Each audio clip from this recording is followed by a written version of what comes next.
Milwaukee looks peaceful by daylight, but when night falls, its silence bleeds with buried screams. A duplex turned the execution ground.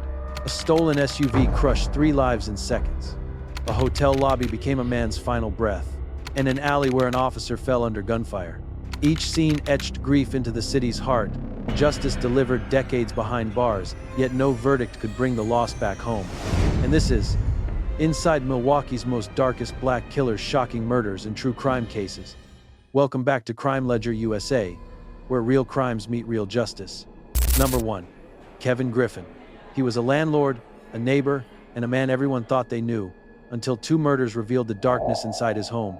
The case of Kevin Griffin stunned Milwaukee in November 2025. Griffin, 54, a local landlord, was charged with killing his tenant, 39-year-old Terrence Wilder, and 31-year-old Anya Raymond.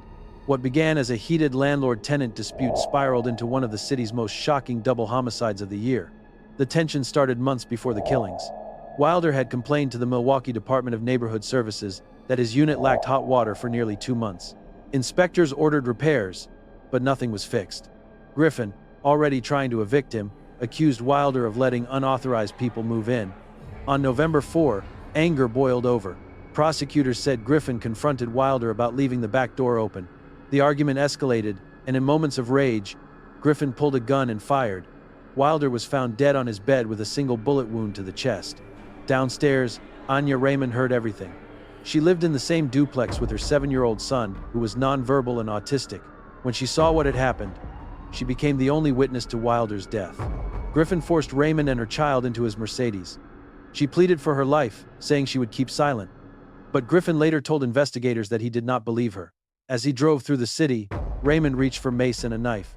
Griffin hit her, then shot her repeatedly, 6 to 8 times, as her son sat in the back seat. He dumped her body in an alley near 41st Street and Hampton Avenue, and left the boy with his mother's car in another part of town, telling him to wait for her. Hours later, the child was found wandering barefoot, with blood on his clothes. The discovery of the boy triggered an urgent police search. By dawn on November 5, Raymond's body was located. Her cell phone, traced to a burned-out house nearby, carried Griffin's fingerprint. Detectives executed a warrant at Griffin's property 4 days later. Inside the duplex, they found Wilder's lifeless body upstairs. Griffin confessed to both killings, admitting he discarded the gun near train tracks by a school. Griffin, a convicted felon with 14 prior charges, was arrested and charged with first-degree intentional homicide, first-degree reckless homicide, and possession of a firearm by a felon. He appeared in court on November 16, where prosecutors called the crimes deliberate acts of retaliation. Held on a $500,000 bond, Griffin awaits trial as the city mourns 2 preventable deaths. Families expressed heartbreak and disbelief, calling for justice and safety reforms. 3 lessons remain. Unchecked anger can destroy lives faster than any weapon. Neglected housing disputes can turn deadly when pride overtakes reason. And witnesses, even unwilling ones, often become the most vulnerable. In the end, 2 families lost everything. A child lost his mother, and a city lost its sense of safety. Justice will decide what's left of Kevin Griffin's life.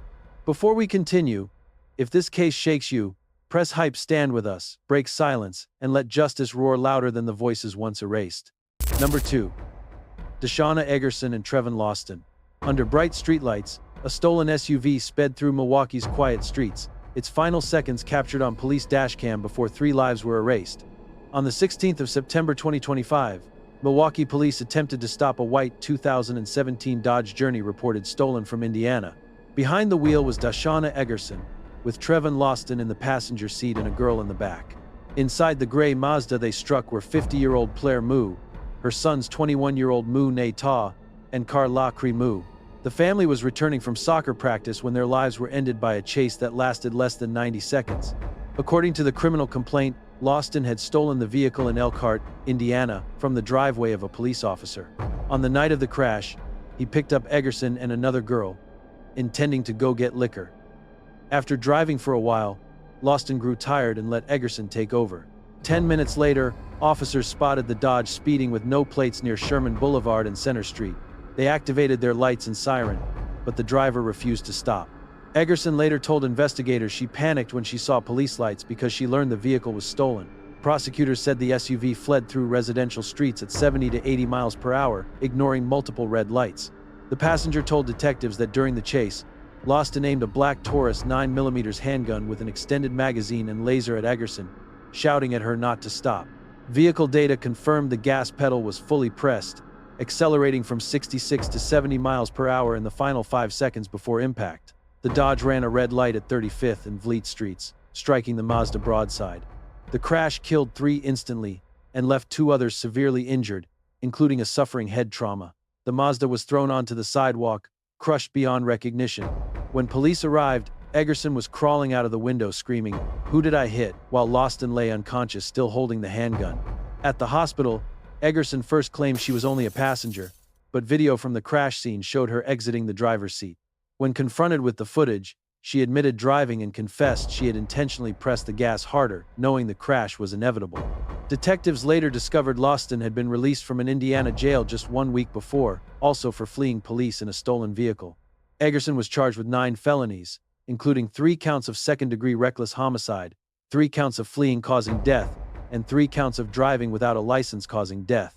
Loston was charged with possessing a firearm as an adjudicated delinquent, felony bail jumping, and operating without the owner's consent. Egerson's bail was set at $300,000, Loston's at $50,000. 3 lessons remain. Stolen speed ends in death. Fear behind the wheel kills faster than intent. And every chase leaves more victims than fugitives. From that night onward, Milwaukee's streets carried the sound of loss instead of sirens. Number 3, Tremaine Jones, Jermela Kittler, and Bryshawn Tyler. A domestic dispute spiraled into chaos, ending with gunfire in a Milwaukee alley and the death of a police officer who responded. On the 26th of June 2025, Milwaukee police officers Kendall Corder, 32, and Christopher McCrae, 29, were dispatched to reports of shots fired near 25th Street and Garfield Avenue. What began as a personal fight between 2 groups of women over alleged cheating had escalated into an armed confrontation. Among those connected were 22-year-old Tremaine DeAndre Jones, 19-year-old Jermela Kittler, and 22-year-old Bryshawn Tyler. Investigators later determined that Jones ambushed the responding officers, killing Corder and injuring McCrae. The conflict started the day before, when the mother of Jones's child was attacked during a fight and suffered a black eye. The following evening, tensions reignited. Tyler, a convicted felon, accompanied one group to the apartment where the argument resumed.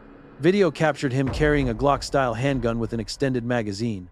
Kittler, identified by witnesses as Jones's former girlfriend, called Jones to warn that a man at the fight was armed. Jones, who had purchased a rifle-style pistol just days earlier, arrived in an Uber wearing gray joggers and a black Nike jacket. He called the mother of his child, threatening to bring the man outside before he started shooting. Witnesses reported hearing a rapid series of gunshots and seeing what appeared to be a machine gun. Jones fired toward the apartment, and gunfire was returned from inside. Residents made multiple 911 calls as bullets struck nearby buildings. When the shooting ended, Jones ran into an alley behind 2454 West Garfield Avenue and hid in bushes, waiting. At approximately 9:22 p.m., officers Corder and McCrae arrived in response to the shots fired calls. Jones opened fire, discharging 16 rounds from his rifle. Both officers were struck before they could return fire. McCrae was hit in the foot, thigh, and back but survived. Corder was shot multiple times, 1 bullet severing his spine. He was taken to the hospital in critical condition and died 3 days later. On June 29, forensic investigators recovered 16 spent casings and the rifle used in the ambush, confirming Jones's fingerprint on the weapon. A backpack found nearby contained his social security card, work ID, birth certificate, and a gun receipt dated 1 week before the shooting. Investigators traced Jones to Kittler's residence, where she had hidden him and initially lied to officers. He was arrested early the next morning. Tyler was also charged for possessing a firearm as a felon. Jones was charged with first-degree intentional homicide, attempted homicide, and reckless endangerment, all with weapon enhancers. His cash bail was set at $500,000. Kittler was charged with harboring a felon. Corder's death drew grief from law enforcement and the community, with officials calling it a deliberate ambush on public servants. 3 lessons remain. Domestic anger mixed with firearms destroys reason. Retaliation often blinds judgment, and violence against responders leaves lasting scars. Milwaukee still mourns an officer who died serving its streets. Number 4. Travis Birkley. It started with the sound of gunfire that no one heard until it was too late. 6 people dead inside a single Milwaukee home. In January 2022, investigators discovered one of the most brutal mass killings in the city's history. 6 victims, Charles Hardy, Caleb Jordan, Javoni Liddell, Donta Williams, Michelle Williams, and Donald Smith, were found shot to death inside a house near 21st and Wright Street. 34-year-old Travis Birkley was charged with 6 counts of felony murder, armed robbery, accused of participating in what prosecutors described as a robbery gone wrong during a drug deal. The home was known as a spot for selling synthetic marijuana, or K2. Days before the killings, Donta Williams had streamed himself counting thousands of dollars from those sales. Witnesses said Birkley often acted as security at the house. On January 20, he and his cousin planned to rob Williams. When Michelle Williams tried to intervene, she was shot first, followed by Donta. As gunfire spread through the house, Charles Hardy was killed on the stairs. In the basement, 3 more men were executed to eliminate witnesses. Donald Smith was found upstairs, stabbed and shot multiple times. Investigators later confirmed that bullets from 2 separate 9mm handguns were used, indicating 2 shooters. 3 days later, on January 23, a neighbor noticed dried blood on the door and called for help. Police entered the house to a scene of horror, bodies covered with blankets and clothing, already in rigor mortis. Furniture was overturned, and rooms appeared ransacked. Officers soon realized this was not a random attack but a targeted robbery turned massacre. Detectives began reconstructing the timeline through digital evidence. 10 phones were recovered from the crime scene. Birkley's phone placed him inside the house from late January 19 until hours after the killings. At 10:25 a.m. on January 20, he took a selfie in the basement where 3 victims were later found, wearing eyeglasses identified as belonging to Donta Williams. That single image became key forensic evidence linking him to the murders. Another strange clue surfaced days later. Around 3:46 a.m. on January 23, a woman called 911, claiming she'd been shot in the head and that others were dead. The address she gave was just blocks away from the real crime scene. When officers traced the call, they found Birkley and several others. Inside that residence, police discovered prescription bottles and paperwork with Birkley's name and a debit card belonging to his cousin. Birkley was arrested and charged in June 2022. His bail was set at $1 million. In early 2023, a court ruled him incompetent to stand trial, noting he was unlikely to regain competency. Officials described the crime scene as horrific. Residents mourned the 6 lives lost during another wave of Milwaukee violence. 3 lessons remain: greed destroys faster than hate. Every clue leaves a digital trace, and silence in crime scenes rarely lasts forever. 6 lives ended, 1 photo told their story. Number 5. Antoine Edwards. A teenager opened a drive-through window to help someone she trusted. Seconds later, she was dead, caught between bullets and betrayal. On the 2nd of January 2022, a staged robbery at a Burger King in Milwaukee turned fatal when a cashier, Nisha Harris Brazel, was shot and killed during a botched plan involving her best friend's father, 41-year-old Antoine Zebediah Edwards. The plan, conceived as a quick inside job, unraveled into a tragedy that shocked the city and exposed the hidden danger of felony murder laws. Days before the incident, Edwards, his daughter, and Harris Brazel discussed staging a fake robbery at closing time when the register was full. Edwards would pull up to the window, Harris Brazel would hand him cash, and no one else would know. The plan was to make it look real. But that night, when Edwards arrived at the drive-thru around 10 p.m., another employee happened to be working the window. Edwards left, called his daughter, and returned minutes later when Harris Brazel was back on shift. Surveillance footage showed her removing the cash drawer while Edwards climbed halfway through the window holding a pistol. According to his confession, Edwards grew impatient because Harris Brazel took too long. She reportedly panicked, and employees heard her scream that someone had a gun. Derek Ellis, another Burger King worker unaware of the plan, drew his firearm and fired toward the window, trying to stop the robbery. The shots struck Harris Brazel instead of Edwards. Edwards fled, and Ellis, realizing what had happened, collected shell casings and hid his weapon inside the store's safe because he was a convicted felon. Harris Brazel was rushed to the hospital but died from multiple gunshot wounds. The Milwaukee Police Department reviewed hours of surveillance video and immediately suspected the crime was staged. Investigators connected the dots through text messages and phone records between Edwards and his daughter. When questioned, both admitted planning the fake robbery. Edwards later claimed he excluded his daughter, saying he only planned it with Harris Brazel, but video evidence contradicted that claim. The footage showed the girl frightened, not cooperative. Her family insisted she was never part of the scheme. Detectives also confirmed Edwards was the driver of the Chevrolet Impala used that night. Ellis was later arrested for being a felon in possession of a firearm. Edwards was charged with felony murder, contributing to the delinquency of a minor causing death, disorderly conduct, and firearm possession as a felon. In February 2023, he pleaded guilty to felony murder, and prosecutors dropped the other major counts. He was sentenced in April 2023 to 18 years in prison and 5 years of supervision. Ellis received 1 year in custody and 4 years of probation. The court called the case devastating. 3 lessons remain. 1. Reckless plan can destroy innocence. Guns in the wrong hands multiply tragedy, and greed disguised as desperation ends in loss. A moment of chaos turned a drive-through window into a crime scene forever. Number 6. Lorenzo Beaton, Shantrell Lyons, Antonio Smith and Shaheem Smith. A murder suspect behind bars continued to orchestrate violence from his jail cell, plotting to silence the last person who could testify against him. In 2015, Milwaukee authorities uncovered a complex murder conspiracy led by Antonio Smith, who was already charged with killing Eddie Powell and Brianna Eskridge. While awaiting trial in the Milwaukee County Jail, Smith planned another crime, arranging the murder of Joe Spivey, a crucial witness who had identified him as Powell's killer. Working through coded phone calls and jail video chats, Smith coordinated with his girlfriend, Shantrell Lyons, his nephew, Shaheem Smith, and an associate, Lorenzo Beaton. Their goal: bail Spivey out of custody, then kill him before he could testify.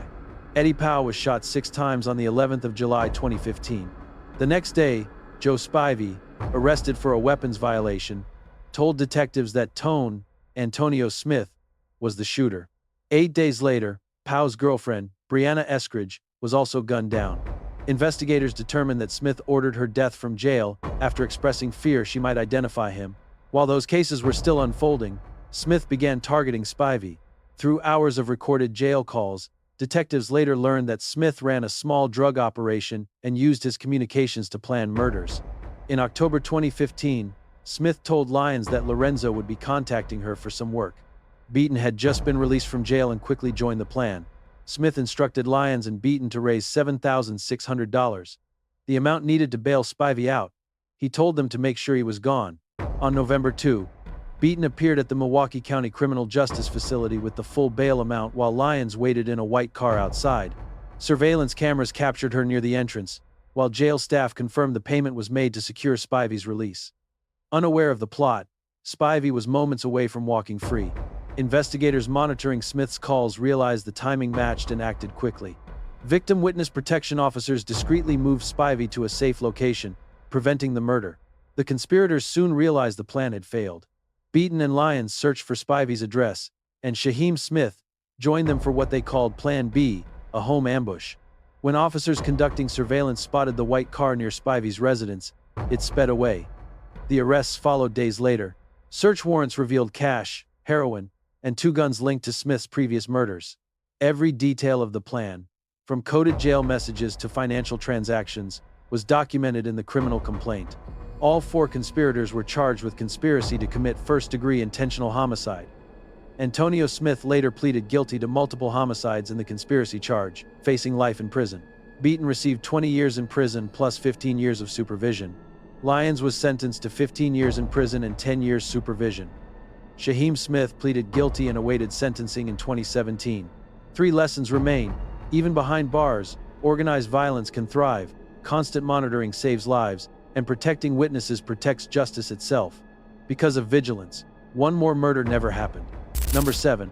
Bre'nee Veasley, Earl Williams III, Isiah Daniels and Jardan Anderson. Gunfire erupted without warning in a Milwaukee parking lot, turning a party into chaos as more than 100 bullets filled the air. On the 20th of June 2025, a late-night celebration at a strip mall near 82nd Street and Brown Deer Road ended with 2 people dead and 3 others wounded. The victims were 19-year-old college students Bre'nee Veasley and Kingston Lifford. Investigators later described the scene as a Wild West-style shootout involving multiple firearms, including one modified to fire automatically. 3 people were charged: Earl Williams III, accused of firing the first shots, and his companions, Jardan Anderson and Isiah Daniels, both charged with aiding a felon. The violence began when 2 groups of young people met outside the party venue. Williams, Daniels, Anderson, Lifford, and others arrived together in a car driven by Anderson. Witnesses said Veasley approached to talk, but tensions grew when someone noticed a masked person holding a gun. One of Veasley's friends begged the person to put it away. Daniels recalled hearing someone say not to shoot. Then the first bursts of gunfire erupted. In less than 30 seconds, 11 different guns were fired, leaving 110 casings scattered in 3 separate clusters.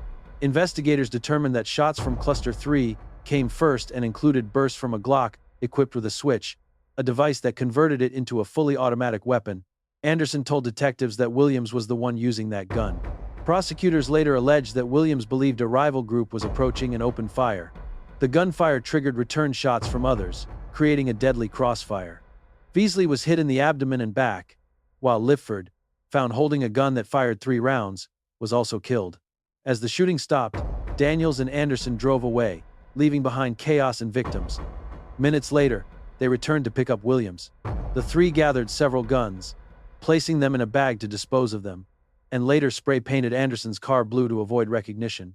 Forensic analysis later showed the Glock recovered during the investigation had fired 13 of the casings found at the scene. 17 days after the shooting, Milwaukee police responded to a weapons call near Teutonia and Ruby, when officers tried to stop a vehicle matching witness descriptions. Williams fled but was caught, and a Glock with a switch was found near his seat. Ballistics testing linked the weapon directly to the June 20 shooting.